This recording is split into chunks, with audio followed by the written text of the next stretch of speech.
Sky, ningependa kujibu swali ulioniuliza.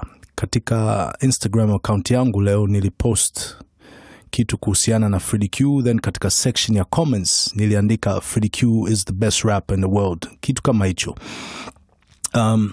Reason being nimesema hivyo. Cha kwanza lazima wote tuelewe kila mtu yuko entitled na opinion yake. So kila mtu ana haki na uamuzi wake, na kama anapendelea kitu fulani yeye ni uamuzi wake. So I truly feel Freddie Q as a lyrical monster, because jana decipher mistari yake na nimekuja kugundua that kid knows how to play with the pen and paper. Or nowadays anachezea iPhone kuna lyrics. Punchlines zake very unique, ambazo hautakuja kumsikia msanii mwingine akatumia mistari kama ile. Na watu wengi miaka kwenda rudi wameshatambua hilo. Ila it took me time because I never used to pay attention to the lyrics that much. And you know, Swahili is not my first language.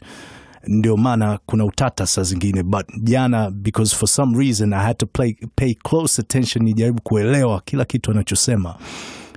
Angeza kuwa na nchana hata mimi nisingejua. So, but the way he put the song together made me realize his true capability and art. He's basically one of a kind. Naweza nikafagilia sana hapa ukaona kwa sababu ni msanii wako. No. Freddie is just another level. Tumwache alivyo, na he will always be the king, because people are not ready to be a king. They're all copycats, or they're all doing music just for business. So mtu yuko tayari ku sell out akaimba kitu fulani ngalawa apate vihela tu. So like that you will never be a proper musician or become truly legendary. Nobody becomes a legend for making quick pop records that go. You know, either you make the realest shit and it comes from your heart and soul, and that's how you gain that status.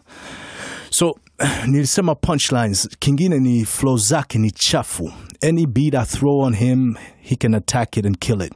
Na chomkubali zaidi ni flow zake hazi sound kama Jay-Z au Fat Joe. Kuna wasanii wengine bongo hapa ukisikia kabisa unaona this nigga a wannabe. He wanna sound like Jay-Z. Oh, this nigga be sounding like Fat Joe for many years. So, and the third one is the love for the craft. He loves hip-hop and hip-hop loves him. As you can see na hip-hop yake na kazi zote za ugumu, mziki wa kigumu tuseme, bado ana prosper. He's still big. He's the biggest thing there is when it comes to hip-hop in Tanzania and even East Africa, naweza kusema. Though kuna wengine wanaweza ka hate, but it's the truth. Truth be told. Sticking to the fundamentals, principles za hip-hop. Atokagi kuna mstari. So that's another one. But not to say that I don't like Nas, Redman, Lupe, Andre 3000, Cuban Links, Busta Rhymes, Jules Santana, J. Cole. Wote nawakubali pia, but Freddie ndio babao.